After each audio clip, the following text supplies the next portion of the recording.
Hola, muy buenas noches. Soy J.R. Espinosa de la Asociación Mexicana de Escritores y esta es una nueva sección llamada Entrevístame. Y tengo el gusto de que nos acompañe el escritor Alfonso Díaz de la Cruz. Él es escritor de Pueblo Quieto, es escritor de cuentos y es primer lugar en el concurso de Cuento Express de Editorial AME, además de muchas otras cosas que nos va a platicar el día de hoy. ¿Cómo estás, Alfonso? Mi querido JR, pues un gusto de estar aquí, de compartir contigo y con todos los que nos acompañarán eventualmente en esta plática. Estoy bien, estoy muy contento, muy emocionado y pues gustoso de compartir un ratito. Excelente. Muchas gracias por acompañarnos. Antes de comenzar a ahondar en tu trayectoria, me gustaría que nos hables un poco de este cuento que obtuvo el primer lugar, Tiempos Revueltos. ¿De dónde nace la idea de Tiempos Revueltos? Fíjate que, bueno, tiempos revueltos, me permito igual y hasta para sembrar la semillita de la inquietud a quienes nos vean y escuchen, de leer el primer párrafo y después dar la explicación un poquito de dónde surge, ¿no? Tiempos revueltos. Hace muchas lunas que el emperador no se aviene por acá. Desde que llegaron los castellanos y trabó amistad con ellos, estos son tiempos revueltos y pareciera que nadie tiene claro qué hacer para no ofender a nuestros dioses o a ese al que los barbados adoran. Este es el inicio de un monólogo, de un soliloquio que tiene la protagonista del cuento, que es, conforme vienen los siguientes párrafos, es una chica, una señora que podemos ubicar justo en la época de la guerra de conquista de Tenochtitlan y que está esperando al emperador porque está por venirse el festejo, una de las celebraciones que tenían los aztecas del dios Xipetotec. Vienen muchas alusiones a las celebraciones, a las deidades, a las costumbres de la época. Y al final, bueno, conforme nos está llevando, pues parece que el emperador está por llegar, porque los rituales no se podían llevar a cabo en esa época sin la presencia del emperador, del Huey Tlatoani, en este caso Moctezuma o Motecuzoma. Y bueno, al final, el final queda abierto, no queda tan claro si hay justo, si hay alguna enfermedad, si algo pasa con la protagonista o si en efecto son los tiempos revueltos, ¿no? Yo tomo esta idea porque hace un par de años, hace año y medio, tomé la decisión de iniciar con los estudios de la maestría en historia y empecé a leer mucho acerca, me metí a cursos, empecé a comprar libros, a meterme mucho para aprender de las culturas prehispánicas, específicamente las que habitaron el valle del Anáhuac, todo lo que es el lago de Texcoco, y pues empecé a aprender, me falta mucho, pero empecé a aprender varias cosas, varias costumbres, varias palabras, varios rituales. De hecho, el nombre de la protagonista y de su pareja del cuento son inventos míos de acuerdo a lo que aprendí de náhuatl. Y se me empezó a meter la espinita de hacer un cuento ubicado en esa época, con protagonistas de esa época, que, que poca gente o pocos que yo conozca se han aventurado a hacer. Hay novelas, sí, hay muy buenas novelas, pero cuentos como tales no he encontrado muchos. Cuentos actuales referentes a esa época. Y me empecé a generar la historia en mi cabeza desde hace 2, 3 meses.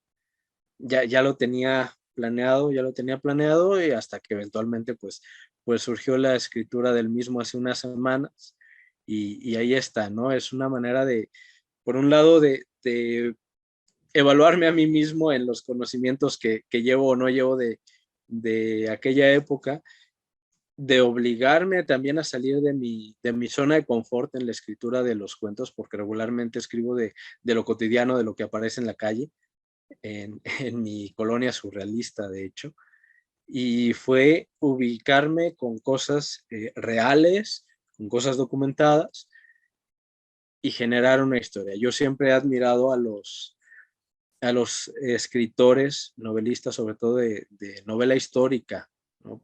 Que para mí es algo extremadamente difícil porque es crear ficción desde lo real, no es inventar nada más. Y fue obligarme a salir un poco o mucho de la zona de confort. De ahí viene Tiempos Revueltos. Excelente, porque no es nada sencillo situarnos en esta época de los pueblos originarios. Recordemos que nos puede leer cualquier persona, de repente nos lee un muchachito de secundaria, como nos puede leer un historiador, pero es bastante bueno que tengas esta base que llevas en la maestría de historia, este soporte académico que le da un plus al cuento, ¿no? Porque está fundamentado, ciertamente hay elementos de ficción, pues incluso la historia podría considerarse ficción, Juan Escutia que se aventó con la bandera, pero vaya, hay un soporte académico, hay un estudio, o sea, el cuento no nace de la nada, ni te lo sacaste de la manga, sino que hay una base y a partir de esa base se ficciona. Me parece muy, muy valioso lo que nos comentas y muy valioso cómo manejas el cuento. Yo creo que lo van a poder Gracias. leer. Sí, Sí, adelante.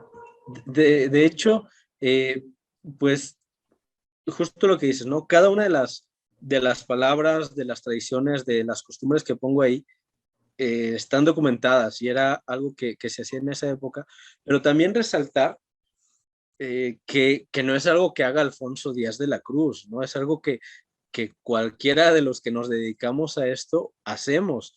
No me vas a dejar mentir, los colegas no me van a dejar mentir, porque muchas veces no se cree, ¿no? Y menos a los que nos dedicamos a los cuentos nos dicen, ay, pues es nomás inventarte una historia. No, a veces tenemos que poner en pausa un buen rato la historia porque hay una palabra o hay alguna costumbre que queremos poner que tenemos que cerciorarnos que sí ocurre así y que no nos lo estamos sacando de la manga, ¿no? Conozco colegas que también detienen para tengo que saber si esta palabra exactamente quiere decir lo que quiero decir. E incluso los que hacen ciencia ficción, pues también tienen que ser coherentes con lo que ponen en sus historias y sus leyes, ¿no? También por ahí yo a veces digo, sí, podemos inventar, pero no mentimos y somos congruentes con lo que estamos planteando. Y detrás de esto, digo, aprovechando el espacio y la charla, los escritores, los cuentistas, digo, los novelistas a veces queda más obvio, pero los cuentistas también hacemos labor de documentación porque lo que decimos tiene que estar sustentado. Podemos inventar historias, pero no mentimos en la narración, no nos sacamos las cosas nada más porque se nos ocurrió. Excelente. Ciertamente concuerdo con tu punto de vista. Sí, sí nos documentamos bastante, porque de lo contrario se expone uno a que lo puedan desmentir. Entonces, sí es muy importante. Somos precavidos. Eh, y sobre este cuentazo de Tiempos Revueltos, pues lo podrán disfrutar en una plaquette que publica Editorial Winged, me parece que saldrá el próximo mes. Entonces, para que vayan, vayan preordenándolo. Y bueno, felicidades por este primer lugar. Quisiera que nos platicaras un poco también de tu trayectoria, de tus trabajos previos. ¿Qué nos puedes contar sobre Sí. eso? Bueno, pues oficialmente la primera vez que Alfonso Díaz de la Cruz es publicado fue en el 2018, justo a raíz de un concurso, el quinto premio Indira Cuento Corto, con mi cuento Justo Resistencia, que fue el ganador. A partir de ahí se publicó una antología con los 20 finalistas y toma el nombre del cuento ganador, ¿no? que fue el mío. Ahí también es, Resistencia habla de una situación a la que todos nos exponemos casi todos los días o casi todas las semanas, ¿no? La tentación de no ir a trabajar y qué pasaría, qué catástrofes pasarían si no vamos un día, ¿no? Creo que es una buena invitación. Y a partir de ahí se me dio la oportunidad en varios foros digitales, en periódicos digitales, de estar publicando mis cuentos, al grado que durante 2 años, un poco más, estuve publicando un cuento cada semana, para, digo, primero, uno no se puede dormir en los laureles, porque los laureles se acaban muy rápido, y por respeto a este bello arte, a este bello oficio, uno tiene que seguir escribiendo y puliéndose y encontrar sus errores y corregirlos. Y bueno, de manera colectiva he estado ya en varias antologías, la mayoría de ellas benéficas, otras por amor al arte, que hemos compartido con colegas, que estamos ahí, tengo la dicha de compartir contigo. Y de manera individual cuento con 3 libros. Uno es con el mini libro Lobo. Tiene 3 cuentos, básicamente gira alrededor del estereotipo y el arquetipo del lobo y de cómo pueden modificarse estos arquetipos. Con mini libros de Este Sonora, libro se ¿verdad? encuentra, ¿perdón? ¿Es con mini libros de Sonora ese? Con mini libro Sonora, justamente. Un saludo a Esteban si nos Yo está lo presento viendo. como mi lobito por el tamaño.